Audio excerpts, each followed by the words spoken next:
Secretary Panetta says that they are going to, in a responsible and measured way, open combat opportunities to women. Republican Senator Kelly Ayotte serves on the Armed Services Committee and joins me now. Senator, what is your reaction to this? I want to commend Secretary Panetta. I think this is a very positive step, and it reflects the reality of what's happening, obviously, in defending our nation and the reality of our country. Already 20,000 women have served in Afghanistan and Iraq. You heard the Secretary say that 152 of them have given their lives in the line of duty. 2 of those women have earned the Silver Star. So this reflects the reality of what's already happening and what needs to happen to make sure that our nation is defended.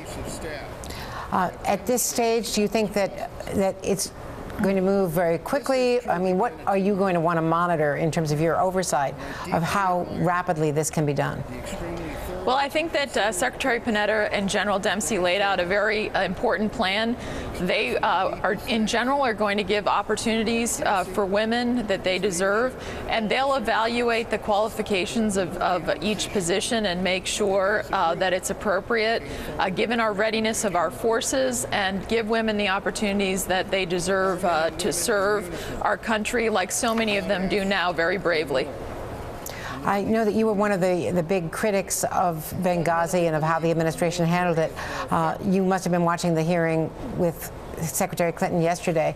Are you satisfied now that you have the answers that you want, or do you think that more still needs to be done? Well, Andrea, I still think that there are some outstanding questions.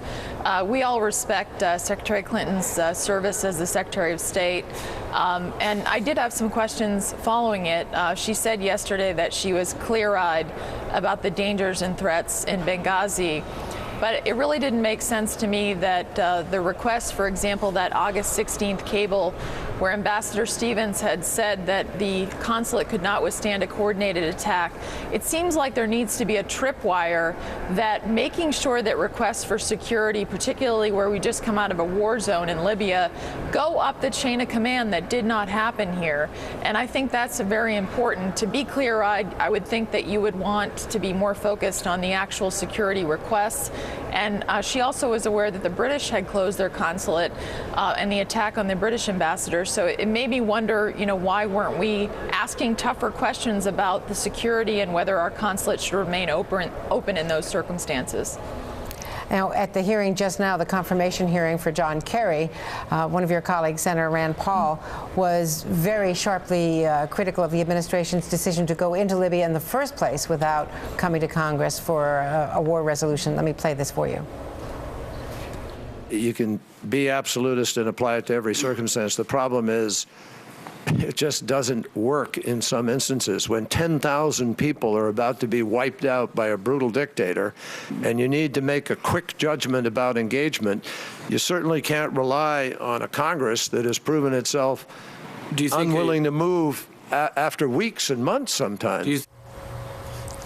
Apparently they went at each other. We'll show more of that later. But Senator, what do you think of the whole issue of Congress's responsibility to declare war, or under the War Powers Act notification? Is that notification enough to the relevant committees?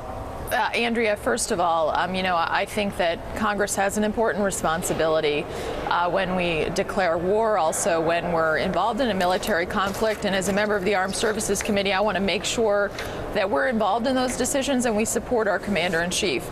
I supported the President's decision to intervene in Libya. What I think also is important is to understand that when we do become involved in some way, one of the biggest concern I have about Libya is the fact that we didn't secure those weapons, the weapons cache that the Gaddafi regime had.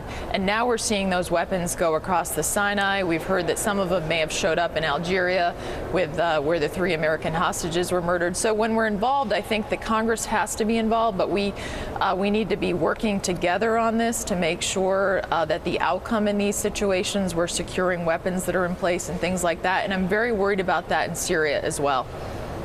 Thank you very much, Senator Kelly Ayotte. Thank you, Andrea. Appreciate it.